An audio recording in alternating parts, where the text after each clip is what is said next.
Valstybės kontrolės atlikto vertinimo viešojo tolimojo susisiekimo paslaugų kokybė rezultatai rodo, kad nuo 2023 m.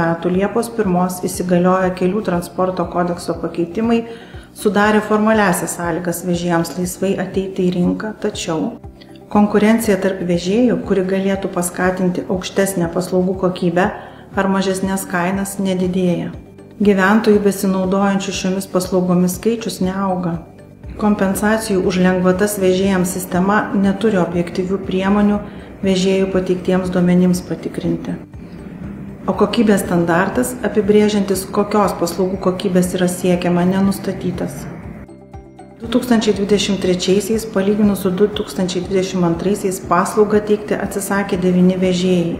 Rinkoje vyrauja 2 stambus vežėjai, kuriems tenkanti rinkos dalis išaugo nuo 43 iki 57%. Kelių transporto kodekso pakeitimai priimti neatlikus analizės, kokie tinkamiausi ir ekonomiškai naudingiausi sprendimai galėtų būti pritaikyti šalyje. Valstybės kompensacijos vežėjams už lengvatas siekia 9,8 milijonų eurų, tačiau trūksta objektyvių priemonių, leidžiančių patikrinti vežėjų pateikiamus duomenis, kurių pagrindų išmokamos kompensacijos. Nors Kelių transporto kodekso pakeitimais buvo siekiama padidinti keliaujančiųjų viešuoju transportu skaičių iki 6 milijonų per metus, šis skaičius 2023 tesiekia 4,8 milijonų.